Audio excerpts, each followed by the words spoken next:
Cambodia kidogo. Kila mahali kutafuta mado.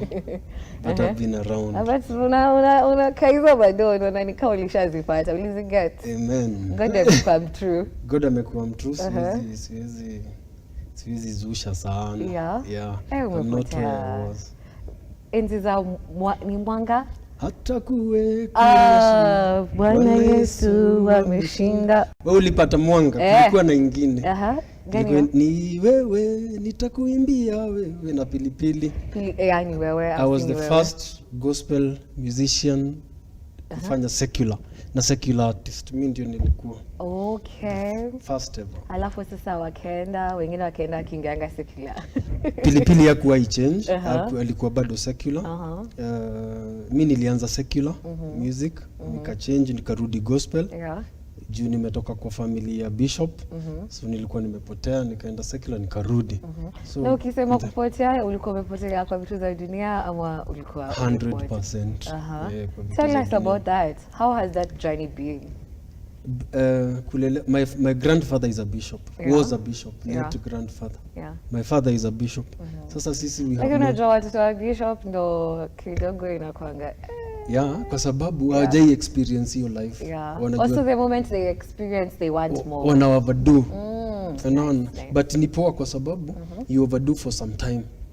Kushinda ungeifanya from ukiwa mtoi, wazazi wako wanakufunga mpaka ufike inakuwa ni kitu umeriziwa nayo, ni ngumu kuisha. Ni ngumu kuisha. Ukienda kwa club una feel I don't belong here. Inakusumbua mpaka unajitoa tu. So time ya kuharibika ikuangi kubwa. So yako imekuaje from being raised there to the point where you say I want to do music but I want to do gospel music? From the word go, my father was also a musician. Lakini ya kutoa. But he would sing in church and all that. So he would bring akina Munishi kwa church yetu. He would bring akina wale wasanii wa kitambo, najua hata wajui wengine, Mary Wamboi.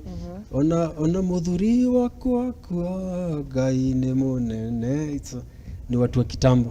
So those people inspired me a lot. Nikajipata kwa muziki.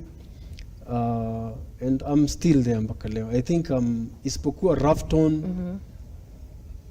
Daddy Owen, SK Blue, I think hao tu ndio nilipata kwa muziki. Harry G, hao ndio nilipata kwa muziki. Mnafanya collab amazing. Why do you feel like back then industry of gospel ilikuwa so much united? Like you're moving in one direction. At this point in time as we speak, we don't know what is going on. Pesa ndio ilikuja ikaingilia because those times si tulikuwa tunaenda kwa we were appreciated. We didn't have a court.